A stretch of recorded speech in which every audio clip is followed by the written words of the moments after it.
출애굽기 20장 7절입니다. 너는 너의 하나님 여호와의 이름을 망령되이 일컫지 말라. 나 여호와는 나의 이름을 망령되이 일컫는 자를 죄 없다 하지 아니하리. 아멘. 네, 오늘 수요일의 문답 제55문답, 56문답의 내용인데요. 제10계명의 3계명이 금하는 것은 무엇인가?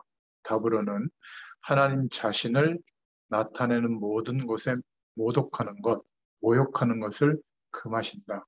하나님의 이름이 모욕되는 것을 금하셨다. 이렇게 답을 하고 있고, 또 56문에는 그러면 10계명의 제3계명이 지키라, 그 계명을 지키라는 이유는 무엇인가? 답으로는 이것은 사람으로부터는 형벌을 피할 수 있으나 하나님으로부터는 형벌을 피할 수 없다. 이렇게 답을 하고 있습니다. 이 제3계명을 다시 보고 있는데요. 53문부터 56문까지 네 질문과 답을 가지고 이 3계명에 대해서 지금 우리가 기도 제목을 붙잡고 있습니다. 여호와의 이름을 모욕하지 마라. 그러면 벌을 받게 될 것이다. 이렇게 말하고 있습니다. 우리는 이 소요리 문답을 통해서 중요한 기도 제목을 좀 찾아내야 되겠는데요. 첫 번째로 우리가 생각해 볼 것은 이 소요리 문답이 쓰여지게 된 당시 상황을 좀 생각해 볼 필요가 있습니다. 17, 18세기에 만들어진 소요리 문답인데 17세기에 만들어져서 한 30년쯤 지나면서 18세기에 보완이 되어졌습니다. 장 앨리스라는 유명한 신학자가 처음에 집대성에서 만들어서 참여했고, 또 팔머라는 유명한 신학자가 18세기쯤에 와서 보완을 했다고 해요. 그래서 이것을 종교회의를 거쳐서 통과시켰고, 또 우리로 말하면 국회에서, 의회에서 통과시켰습니다. 그때 상황이 이 소요리 문답을 제정하고 신앙의 중요한 기준으로 삼을 수 있도록 어떤 중요한 의미를 두어서 제정했다. 이렇게 볼 수 있죠. 근데 이제 여기서 큰 두 번째로 이 소요리 문답에 대해서 우리가 부족한 점이 무엇인가 이게 이해가 좀 돼야 되는데 이거는 성경 말씀이 아니기 때문에 뭐 기도하면서 제정을 했지만 약점도 있어요. 왜냐하면 이 소요리 문답이 제정되고 모든 유럽 교회에서 소요리 문답을 가지고 신앙교육을 하고 난 뒤에 교회가 부흥된 게 아니라 붕괴됐습니다. 오히려 이것은 우리가 내용과는 다르게 결과는 반대의 결과가 같거든요. 왜 그럴까? 여기서도 이제 우리가 기도 제목을 좀 찾아낼 수 있어야 되는데 그때 종교 개혁이 일어났던 부분은 어떤 부분에 개혁이 일어났냐면 16세기에 일어나는 종교 개혁이 그때 당시에 어떤 부분에 대해서 좀 이렇게 하나님이 변화를 주셨냐? 쉽게 말하면 첫 번째로 신학에 대한 개혁이었어요. 행위나 율법이나 열심으로 구원받는 게 아니라 복음으로 구원받는다. 이 내용으로 신학이 개혁된 내용이 바로 종교개혁의 핵심입니다. 그런데 이제 약점이 중세교회에서 굉장히 주장하던 공로, 우리가 좀 하나님 앞에 최선을 다해야 된다, 말씀대로 살아야 된다, 여기에 대한 장점도 있거든요. 근데 무조건 막 반대 메시지를 제시하다 보니까 약간 약점도 있는 거예요. 그거 이해하시면 되겠고. 또 어떤 부분에 대해서 종교개혁이 일어났냐면 사상에 대한 개혁이거든요. 워낙 봉건주의 사상으로 되어 있으니까 거기에서 빠져나오는 어떤 개혁에 대한 내용을 많이 담고 있어요. 그래서 여기에 대항하는 뭐 왕권이나 그 봉건주의 사상에 대항하는 많은 그 지역의 성주들이 루터를 도와서 이 종교개혁이 이제 확실히 이제 이루어지게 된 것도 그 한 면이죠. 사상에 대한 개혁이었다. 그리고 세 번째로 말하자면 어떤 것에 대한 개혁이었냐면 어, 제도에 대한 개혁이었어요. 중세교회, 천주교회라고 말할 수 있는데 완전히 사제 중심으로 되어져 있었죠. 그래서 성경도 일부러 어려운 라틴어로 기록해가지고 일반 성도들은 보지 못하도록 금지했어요. 근데 그것을 각 나라 말로 번역하는 거에 대해서 굉장히 이단 취급을 했거든요. 사제 중심으로 되어졌는데 이 제도가 개혁되어지는 중심으로 종교개혁이 일어났던 겁니다. 그러니까 좋은 의미의 내용도 무조건 반대 입장에서 설명하고 개혁하려고 했던 요거는 좀 약점이 될 수도 있겠죠. 그런데 마지막 제도 개혁은 복음적으로 완벽하게 안 되어진 채로 대충 하고 넘어간 겁니다. 그래서 중세 교회에 있었던 교권, 그러니까 나에게, 사제들에게, 또뭐 예배당, 교회의 어떤 시스템과 규칙에 특별히 하나님이 권한을 줬다. 이 사상이 그대로 전달되어져서 큰 교회일수록, 개신교회가 되어져도 큰 교회일수록 복음의 내용보다 그런 어떤 기준들이 더 위에 올라오는 것들이 그대로 지금도 계속되고 있죠. 그래서 말이 종교개혁이지 교회는, 제도는 개혁되지 않고 그대로 간 겁니다. 그리고 지금도 어떤 면에서는 그런 내용들이 많이 남아있죠. 이게 약점으로 남아있는 거예요. 그 복음의 뿌리가 내려지지 않은 상태로 그냥 어떤 도덕적 교훈 정도, 어떤 신앙이 중요한 어떤 고백을 할 수 있는 어떤 설명하는 신앙 고백 정도, 고백서 정도, 이렇게 이제 생각했던 거죠.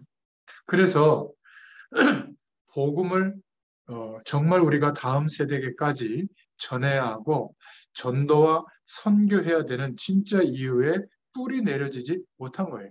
그러니까 그 사이에 뭐가 파고들었냐면 교회 안에, 교회사 안에 성공, 행복해지는 거, 잘 되는 거, 이런 세상에서 기대하던 복, 세속주의가 교회 안에 들어와서 하나님의 축복으로 대체된 거예요. 그러니까 커지고 성공되고 대단한 틀이 갖춰졌는데 그 안에 복음의 순수성은 자꾸 사라지고, 물론 복음이 전혀 없는 건 아니겠죠. 그런데도 불구하고 다른 것이 강조되다 보니까 세상에서 빛으로 소금으로 역할을 할 수가 없었던 거예요. 그냥 도덕적 완성도를 높이고 착하고 바르게 사는 정도의 이미지는 줄 수 있을지 몰라도 영적으로 정복하지는 못하는 거예요. 오히려 다른 이단의 세력, 종교 세력, 그것에 심취해 있는 산업인들이 더 세계를 장악하는 이런 희한한 결과가 오게 되고요. 신앙 행위에 몰두하고 있고 신앙생활 잘하는 것 같은데 삶과 산업 현장과 실제로 현장에서 보면 뭐 거의 막 끌려가고 있고 막 거의 7, 80%는 자립하기도 어려운 정도로 힘든 구조 속에 있거든요. 근데 예전보다 신앙생활은 더 해요. 월화수목금토일 계속 교회 가서 모임도 참여하고 하는데 왜 이 현장은 나아지지 않을까요? 여기에 대해서 우리가 진짜 생각을 해봐야 됩니다. 복음의 순수성, 전도와 선교가 무엇인가에 대한 여기에 뿌리 내리는 데는 실패한 겁니다. 그 결과로 유럽의 교회가 한때 어마어마하게 커졌는데 지금은 거의 붕괴되어져서 신학도 유럽에서 가서 막 신학 박사학위 받고 공부하는데 실제로는 복음의 능력이 나타나기는 어려운 그런 어떤 신학이라고 하는 학문의 영역으로만 있는 것이 굉장히 많습니다. 이게 오늘날까지 다가오게 된 거예요. 틀림없이 그 당시 소위림 문답을 만들 때 이런 배경 속에서 만들어졌다는 것을 우리가 이해해야 됩니다. 그렇다면 우리가 기도 응답을 제대로 받으려면 하나님이 지금 우리에게 하시는, 말씀하시는 뜻과 계획하신 그 음성이 무엇인가? 우리가 정말 산업 현장에서 가져야 될 사명이 무엇이고 우리가 받아야 될 응답이 무엇인가? 저는 이 소위의 문답을 보면서 그때 상황이 머리에 이렇게 떠올리고 그려질 정도로 내용이 이렇게 이해가 요즘 되고 있어요. 우리 중직자들, 사명자들, 산업인 제자들이, 우리 교육자들이 큰 사명을 깨달아야 되겠죠. 그래서 세 번째로 어떤 사명을 깨달아야 될 것인가? 우리는 가장 기본적인 것을 시급하게 회복해야 됩니다. 순수한 복음, 완전한 복음, 풍성한 복음. 이게 전부 다구나. 이 속에서 하나님의 능력도 체험되어지고 이 믿음 안에서 예수 그리스도를 믿는 그 믿음의 아주 중요성과 그 집중하는 은혜 속에서 나의 삶의 응답도 나오고 내가 앞으로 무엇을 위해서 어떻게 살아야 될지도 그 속에서 회복이 돼야 될 줄로 믿습니다. 그런데 대충 이해하고 또 열심히 사는 것으로 간다면 이 중세시대 이후에 소요리 문답이 제정되어졌지만 오히려 그 이후에 유럽의 교회가 열매 맺었던, 오히려 위축되고 오히려 더 역동성이 떨어지는 그런 모습이 나올 수도 있는 겁니다. 정말 순수하고 완전하고 풍성한 복음을 우리 개인부터 산업 현장에서 회복해야 될 줄로 믿습니다. 하나님의 말씀의 핵심, 무엇을 말하고 있는가? 처음부터 끝까지 그리스도로 말미암지 않고는 회복될 수 없는 구원에 대한 말씀이 성경 전체의 중심으로 흐르고 있죠. 그래서 성경에는 구원의 축복이 아니고는 예수 그리스도의 의를 힘입지 않고는 하나님이 회복시켜 주시는 그 은혜가 임하지 않고는 하나님 없어도 살만하다라는 가능성으로 교육받고 최선을 다했던 우리의 인생이 이 세상의 배경의 테두리에서 벗어날 수 없기 때문에 그 속에서 치열하게 사는 거거든요. 여기에서 못 빠져나옵니다. 못 빠져나오면 하루하루를 살아야 되니까 어떻게 살아야죠? 그 길을 따라가야 되죠. 그런데 그것은 맞지 않는 옷인데 그 길이 더 성공되도록 해달라고 기도까지 하고 있으니 예배까지 드리고 있으니 이게 뭔가 불일치가 계속되는 겁니다. 특히 삶에 대해서는 조금 이렇게 말씀과 적용되어져서 회복이 많이 되어지는데 이 경제 활동이 이루어지는 산업 현장에서 복음의 눈으로 우리의 경제 활동이 하나님 주시는 힘을 가지고 회복하는 그 결과를 누리고 있는 산업인들이 정말 적어요. 그러니까 열심히 하지 말자는 말도 아니고 또 그렇다고 막 열심히만 하자는 말도 아니고 똑같거든요. 학생들이 공부하지 않아도 된다 그 말이 아닌데 거의 대부분 뭐 공부 내려놔도 된다, 뭐 말씀만 붙잡으면 된다. 그거는 굉장히 좀 이상하게 깨달은 거예요.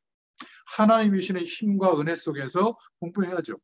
목회자는 하나님이 주시는 힘과 은혜 속에서 목회자로서 최선을 다해서 목회 일을 성실하게 하루 동안 해내야죠. 이런 것들을 하지 않고 하나님이 우리 강권사님을 어느 날 시대를 살리는 제자로 세워주실 거야. 그냥 만날 때마다 윙크 한번 하면서 믿고 있어요. 뭐 이래도 되겠죠, 사실은. 근데 그거는 정말 뭐라 그럴까? 너무 이원론적으로 그냥 해석해 버린 거예요. 그러니까 믿음이 없을 때는 세상과 너무 안 맞아서 세상에서 열심히 살았는데 약간의 믿음이 진짜 회복되면 세상하고 안 맞으니까 어떻게 해야 될지 모르는 순간이 오더라고요. 저도 그랬어요. 그러니까 열심 최선이 오히려 죄 같더라고. 막 인본주의 같더라고. 근데 이게 복음 안에서 하나님 주시는 힘을 가지고 최선을 다하는 삶을 우리가 소중하게 생각하면서 살아가는데 나머지는 하나님이 하시고 계신다는 게 보여지는 거예요. 얼마나 감사한지. 그래서 영적 문제를 굉장히 깊이 다루고 있고 이것에서 회복될 수 있는 길을 우리에게 알려주시고 체험케 하시고 전달하기를 원하시는 거예요. 이거를 회복하자. 두 번째는 초대교회를 빨리 회복해야 됩니다. 초대교회를 회복한다는 말은 지금까지 많은 전도운동, 선교운동, 여러 가지 교회에서 운동이 많이 일어났는데 지속되지 못하고 중단되는 경우는 왜 그러냐면 복음을 계속 강조하는 운동이 아니었던 거예요. 조금 좋은 결과가 오면 그 결과를 극대화시키려고 하는 노력에 집중하는 그쪽으로 이제 자꾸 옮겨가게 된 거죠. 우리는 끝까지 복음을 중심으로 강조하자. 이 복음 운동을 회복하자. 이게 초대교회를 빨리 회복하는 겁니다. 18세기, 19세기처럼 하지 말고 복음 운동을 회복하자. 18세기는 너무 상황과 시대가 암울하니까 위험해지니까 복음 운동이라기보다 각성 운동을 한 거예요. 그러니까 하나님 앞에 돌아서자, 기도 많이 하자, 회개하자, 우리가 바르게 살자 이렇게 각성 운동한 것이지 복음이 뿌리 내려지도록 복음의 체질이 내려지도록 복음을 계속 강조한 운동은 아니었던 겁니다. 19세기에는 미국의 무디를 통해서 너무 급하니까 하나님이 미국 사회를 바꾸셨는데 핵심은 각성 운동을 한 거예요. 복음을 계속 강조해지지 못한 겁니다. 그러니까 무디 신학원이라든지 무디를 통한 부흥운동은 어마어마했거든요. 미국 사회를 뒤바꿀 정도였으니까. 그때 가장 강력하게 의뢰받은 사람들이 한국의 선교사들도 온 세대가 그 세대들이에요. 그러니까 전 세계에 영향을 줬지만 지금 굉장히 분위기가 많이 바뀌었죠. 오히려 미국이라는 나라는 대통령 취임식할 때 성경에 얹고 취임식을 하는데 모든 공립학교에서 성경 공부 시간을 없앴어요. 공적으로, 법으로. 대통령 법으로. 케네디 때인가? 케네디가 암살당한 것과 저는 그게 좀 연결되지 않나 싶기도 하고요. 영적인 어려움이 그때부터 막 어마어마하게 마약 산업이라든지 또 후대들에게 문제가 오는 심각한 문화적 타락이라든지 이런 것들이 막 극대화된 시점이 바로 그때거든요. 기억해야 됩니다. 우리는 그것 말고 복음 운동을 하자는 겁니다. 그리고 초대교회를 빨리 회복한다는 것은 초대교회에만 있었던 중직자들이 하나님의 백성들이 교회에만 모인 게 아니라 흩어져서 자기의 삶을 통하여 전도 운동을 지속할 수 있는 전도 조직을 다 갖고 있었어요. 시스템이라면 너무 세상적인 용어고 전도 조직을 자기 삶 속에 다 갖고 있었다는 거예요. 똑같이 일하고 똑같이 노력하고 사는데 전도를 위한 하나님이 하시는 전도를 위한 시간과 장소와 거기에 관련된 사람들이 함께 할 수 있는 시스템과 조직을 갖고 있었어요. 우리는 이 내용을 알고 있잖아요. 그죠? 5가지 전도 기초에 대한 방향, 그 응답들을 성경적 전도 방법을 알고 있잖아요. 이것을 빨리 찾아내자, 우리의 삶 속에. 그러니까 초대교회는 중직자들이 현장에 한 3천 군데 이상의 현장 살릴 조직을 스스로 다 가지고 있었습니다. 이게 지금 없는 거예요. 목회자들이 지금 땜빵을 해주고 있는 거지. 실제로는 평신도 중직자, 그중에 산업인 제자들이 산업 현장에 이 조직을 다 가지고 있어야 돼요. 그 중에 하나가 제가 아이디어로 드린 게 공익재단이라고 하는 굉장히 중요한 어떤 방향이죠. 그 나머지 현장에서 말씀 운동하는 것을 교육자처럼 여러분들이 할 수는 없잖아요. 그들을 전도자들을 도울 수 있는 시스템은 교육자들이 경제활동을 하지는 않잖아요. 그 책임은 없는 것 같아요. 여러분들은 그 책임을 가지고 전 세계를 움직일 수 있는 하나님의 응답들을 초대교회 성도들은 로마서 16장의 인물들은 다 가지고 있었습니다. 이게 여러분들이 산업하는 이유가 돼야 될 줄로 믿습니다. 그리고 초대교회를 빨리 회복한다는 말은 우리 민족만이 아니라 세계 복음화할 수 있는 선교 조직을 빨리 회복해야 될 줄로 믿습니다. 사도행전 13장에 껍데기 선교만 한 게 아니라 다른 영적 세력에게 사로잡혀 있는 그 분위기를 바꾼 거죠. 무당에게 사로잡힌 마을을 뒤바꿔 놓은 거예요. 흐름을 바꾼 거죠. 이게 선교입니다. 사도행전 16장 16절부터 13, 18절에 무속에게 사로잡힌 지역을 바꿔버린 거죠. 사도행전 19장에는 우상에게 잡힌 동네를 바꿔버린 겁니다. 이게 선교의 내용이죠. 하나님이 원하시는 겁니다. 이게 안 되니까 유럽 교회가 유럽의 분위기와 흐름 속에 갇혀버린 거예요. 세련되게 보이는 게 문제예요. 하나님 없이 세련되고 우아하고 좋은 문화가 더 크게 다가온 겁니다. 좋은 말로는 복음의 내용이 생활 속에 자리 잡았다고 하는데 뭐 일면 이해는 하지만 그것 때문에 유럽 교회는 거의 무너지게 된 거거든요. 이제는 우리에게 하나님이 원하시는 게 뭐냐? 그런 유럽의 교회, 미국의 교회, 또 한국 교회를 살릴 현장 전도 조직을 갖추자, 준비하자. 이게 우리의 큰 기도 제목이 되어야 될 줄로 믿습니다. 산업 현장에서 이 기도를 나를 통해서 하나님이 하실 것이라고 확신하는 기도를 계속 하나님을 하는 사람들이 나와야 될 줄로 믿습니다. 하나님이 하실 것인데 우리에게 원하시는 것은 이 기도와 내용을 갖기를 원하시는 거예요. 복음이 얼마나 중요한지 모르고 힘이 다 빠져 있는 겁니다. 아니 무슨 교회가 빚을 못 갚아서 부도로 넘어갑니까? 참 이게 안타까운 겁니다. 무슨 정말 신실한 하나님의 사람들이 현장에서 산업활동을 하는데 부도로 넘어가는 일이 생길까요? 무슨 사정인지 불신자에게 넘어갈 정도다.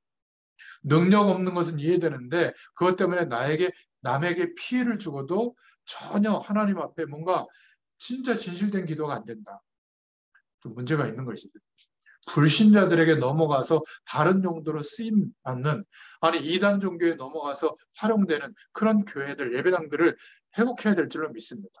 제 개인적으로는 그런 건물들을 좀 사가지고 조그마한 RUTC 문화센터들을 좀 세워서 우리 후대들을 위한 전문 분야의 시스템들을 좀 많이 가졌으면 좋겠어요. 보통 우리가 복음보다 더 크게 생각하는 그 내용들 때문에 이 복음이 얼마나 중요한지 당장은 몰라도 시간이 가면 갈수록 점점 약화돼서 남겨진 결과로는 영적으로 육신적으로 힘이 다 빠져버리게 된 거예요. 이게 유럽의 배경이 된 겁니다. 이 부분을 깨달아야 될 줄로 믿습니다. 그래서 복음의 뿌리가 내려진다는 말은 정말 중요한 말이에요. 안 그러면 종교개혁을 했는데도 이렇게 중요한 성경적인 답이 되는 소요리 문답, 또 십이신조 이런 것들을 만들어서 신앙교육을 했는데도 불구하고 강조점이 복음의 뿌리 내려지도록 지속적으로 강조한 게 아니라 너무나 훌륭한 다른 규칙과 설명들을 하다 보니까 그 당시에는 몰랐는데 시간이 한 100년쯤 지나고 나니까 교회가 무너지게 됩니다. 이게 너무 안타까운 겁니다. 이게 역사를 바라보는 눈이에요. 교회사를 바라보는 눈이 열려져야 될 줄로 믿습니다. 저와 여러분이 과거에 뿌리 내려진 만큼 오늘 우리 모습으로 사는 거거든요. 뭔가 우리가 삶 속에서 되어지는 것도 과거에 뿌리 내려진 것 때문에 되어지는 겁니다. 하나님께서 저와 여러분에게 또 현장에서 교회에서 복음의 뿌리 내릴 수 있는 기회를 주고 계시다. 우리의 중심이 하루를 살아가서 성공되는 게 목적이 아니라 하루를 살아보면서 복음의 가치와 하나님이 함께 하시는 이 영적인 축복을 회복하고 누리는 것이 목적이라면 복음에 물들 수 있는 기회가 제공되어졌을 거예요. 그 시기가 분명히 여러분들에게 와 있을 겁니다. 그래서 여러분들이 복음에 뿌리 내려지고 나면 반드시 벌어지는 일이 있는데 하나님의 역사하심이 나타나요. 그래서 그릇을 준비하셔야 돼요. 너무 돈돈돈하지 말고, 너무 사람 때문에 스트레스 받지도 말고, 너무 우리의 작은 그릇으로 막 안달복달 하지 말고, 하나님이 허락하시는 정말 축복을 담을 수 있는 그릇, 믿음의 그릇을 준비할 수 있기를 바랍니다. 우리는 사명을 감당해야 되기 때문에 초대교회를 회복할 수 있는 축복을 우리에게 주었기 때문에 이것 때문에 우리는 다른 것을 강조하는 게 아니라 부족하더라도 복음을 강조하는 중심으로 산업 현장에서 이 은혜를 누릴 수 있기를 축원드립니다. 그렇지 않으면 유럽 교회처럼 되고 종교 개혁 이전의 상태가 돼서 우리 시대에도 또 종교 개혁을 해야 될 상황이 올지도 몰라요. 지난 30년 동안 복음을 강조하는 이 말씀 운동 속에 하나님이 저희들을 인도하셨고 은혜를 주셨다면 이제 우리가 이 빚진 자의 심령으로 우리의 산업 현장에서 우리의 삶의 현장에서 이 복음을 강조하는 삶의 증인으로 서야 될 줄로 믿습니다. 그러면 앞으로의 사명을 두고 우리가 이렇게 응답받는다면 틀림없이 일어날 우리 후대들, 우리 분야의 다음 세대들을 세우는 응답을 하나님이 허락해 주실 겁니다. 두 번째 결론으로 이런 문답서가 특별히 만들어질 필요가 없을 정도로 복음의 뿌리를 내리자. 왜 그렇게 훌륭한 분들이 문답서를 이렇게 만들었는데도 왜 유럽 교회가 무너지게 되는 그런 결과가 왔는가? 하나님이 안 계셨다는 말인가? 성경 말씀이 지금은 성취가 안 되고 있다는 말인가? 성경 말씀은 그대로 지금도 살아 역사하는 말씀으로 성취가 되고 있죠. 그렇다면 하나님이 저와 여러분에게 원하시는 것은 그 사명은 세 가지예요. 빨리 복음의 기본을 회복하자. 그리고 빨리 초대교회가 누렸던 응답을 회복하자. 그리고 유럽교회, 미국교회, 선진국 교회들, 한국 교회들이 복음을 강조하지 못해서 다른 것은 너무나 강조하고 있는데 영적인 힘은 없어져 가고 무너져 가고 있으니 이들을 살릴 방법을 우리가 기도하는 중에 매일 찾자. 이게 하나님이 원하시는 우리에게 주시는 음성인 줄로 믿습니다.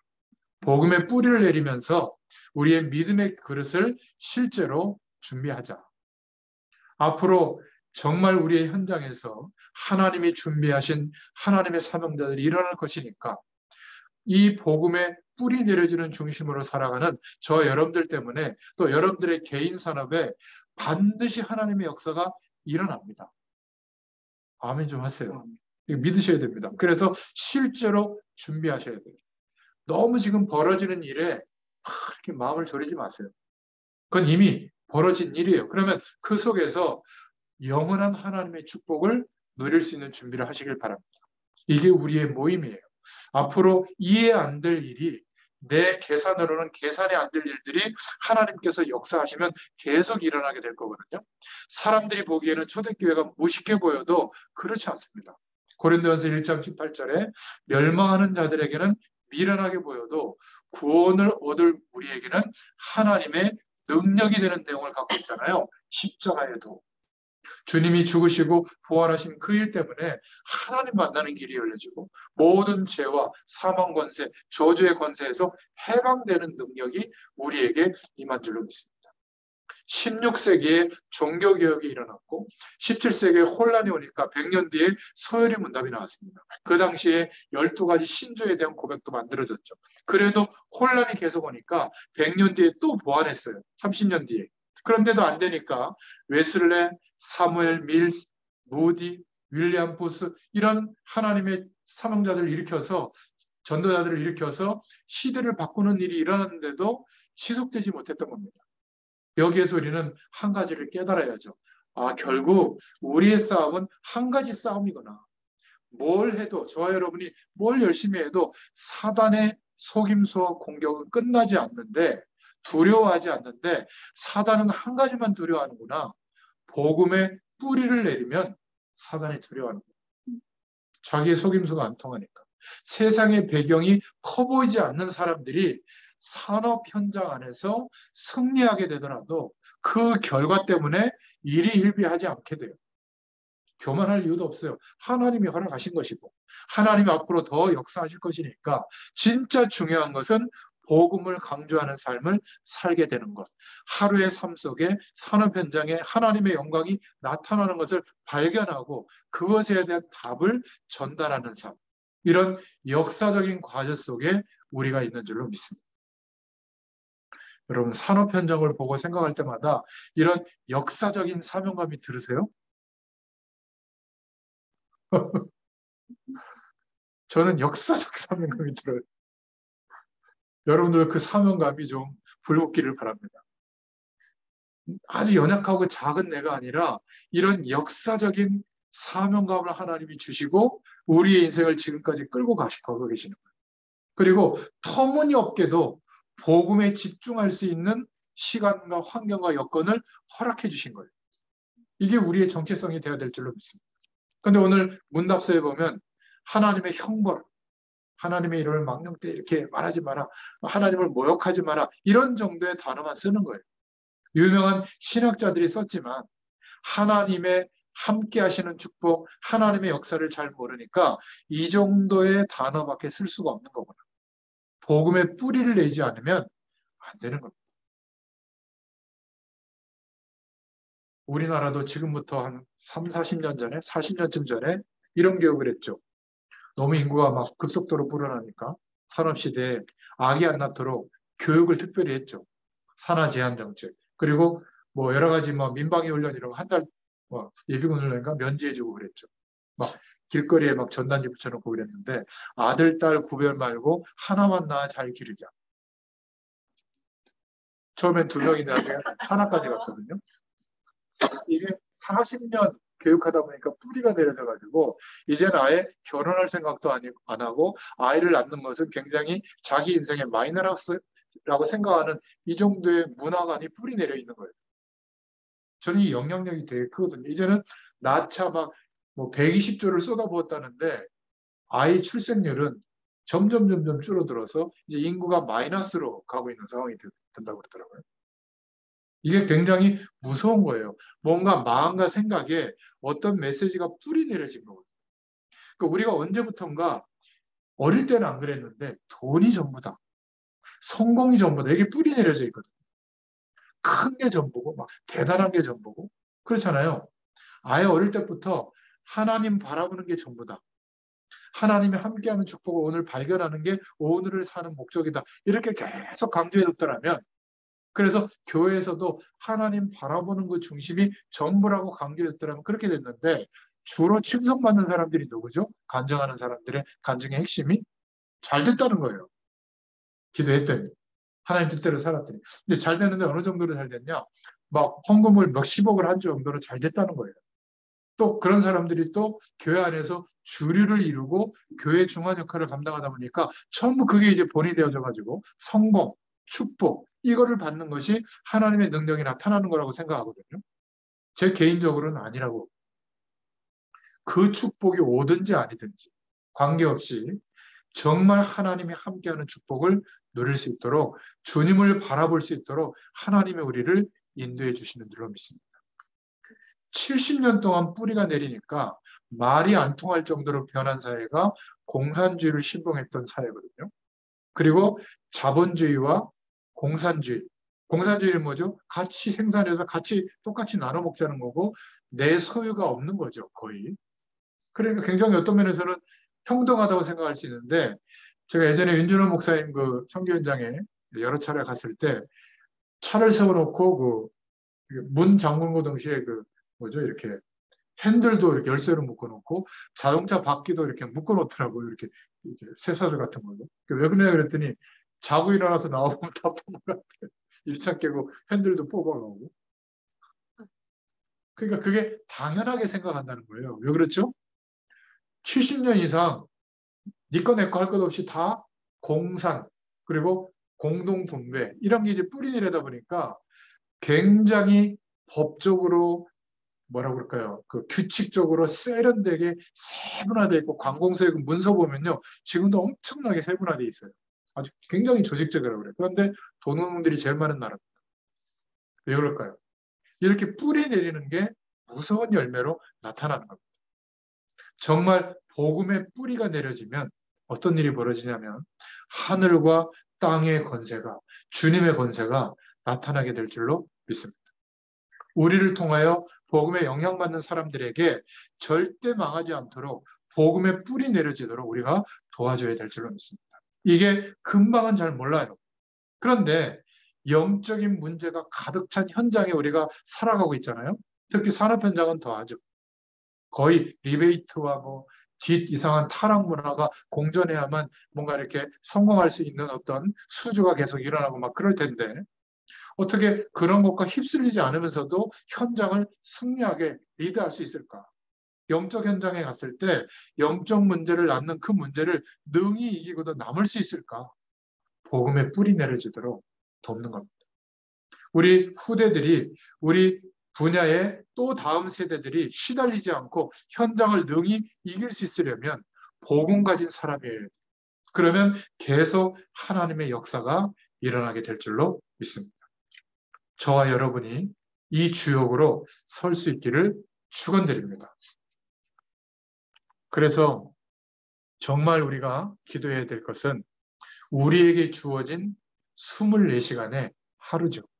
그래서 여러분들이 하루의 시작을 예수 그리스도를 누리는 그 축복과 함께 시작할 수 있기를 축원드립니다. 또 우리 하루의 삶에 진행할 때는 바쁘게 또 게으르게 이게 옳다 그러다가 아니라 하나님이 함께 하시는 하나님 나라의 배경이 임하는 것에 따라서 그 속도에 맞춰서 열심히 하거나 천천히 하거나 조절하시면 될 줄로 믿습니다. 진행은 그렇게 하고 우리의 결론은 뭐죠? 세계복음화를 향하여 땅끝까지 이 복음이 증거되어질 마음으로 오늘 하루를 인도받을 수 있기를 축원드립니다. 그러면 방법이 바뀌죠. 성령 충만을 달라고 기도할 수밖에 없는 줄로 믿습니다.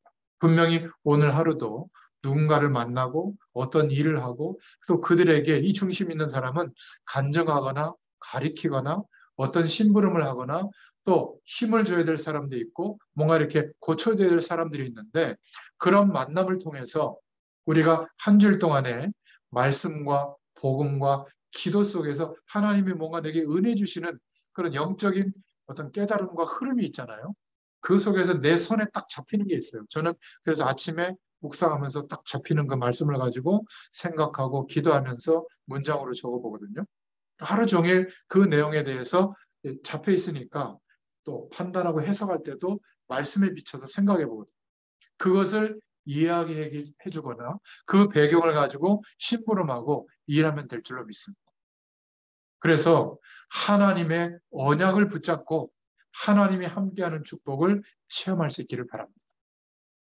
이때 주의할 점, 사람을 바라보게 만드는 사단의 전략에서 빠져나오시라. 사단의 전략인 것 같아요. 그리고 어떤 경우도 하나님이 함께 계시는 게 맞기 때문에 낙심하지 말고 하늘 보좌의 축복을 기대하고 구하세요. 하나님을 바라볼 수 있기를 바랍니다. 그러면 우리 산업 현장에 응답이 옵니다. 어떤 응답이요? 많은 사람들을 도울 수 있을 만한 응답이 와요. 그걸 보고 요즘 말씀으로 플랫폼의 응답이 만들어지는 겁니다. 그리고 우리의 산업과 그 결과가 이제 하나님이 함께 하시는 축복이 나타나는 빛이 비춰지거든요. 그러니까 망을 보는 사람들이 그 파수망대에 불을 딱 이렇게 비춰놓잖아요. 그것을 보고 적군은 망을 보고 있구나. 범접치 못하는 것처럼 우리의 산업과 우리가 살아가는 삶을 통하여 그 응답을 통하여 하나님의 영광의 빛이 비춰지는 파수망대에 응답이 오게 될 줄로 믿습니다. 그러면 우리 자신의 하루의 삶과 우리의 산업과 우리가 섬기고 있는 함께하는 교회에 하나님이 말씀을 주시게 돼요. 우리 각자에게, 우리 산업에. 그러면 어떤 응답이 오죠? 되어지게 되어 있는데 237 나라와 5천 다민족, 미전도 종족을 치유하는 응답이 나의 삶 속에 자그마한 일인데 그 은혜와 축복이 오게 될 줄로 믿습니다. 그러니까 하나님이 응답하시기 때문에 굳이 점칠 이유도 없고요.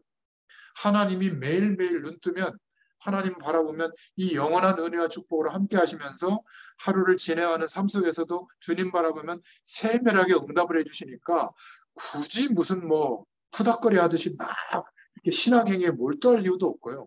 응답이 와 있는데 또 응답을 깨닫게 해주시고 또 하나님이 내가 못 깨달으면 문을 열어주세요. 알게 될 만큼. 그러니까 부적, 특별한 어떤 메시지, 특별한 신앙행위, 그럴 이유가 없는 거죠. 삶을 소중하게 하루를 살아내는데 하나님의 모든 축복과 은혜가 발견되고 깨달아지는 이 축복이 있게 될 줄로 믿습니다. 정말 우리에게 주어진 시간 속에 어떻게 시작하고 진행하고 하루의 응답을 누릴지 이 은혜가 회복되기를 축원드립니다. 기도하겠습니다. 하나님 너무 감사합니다. 교회사를 통하여 깨닫게 해주셔서 감사합니다.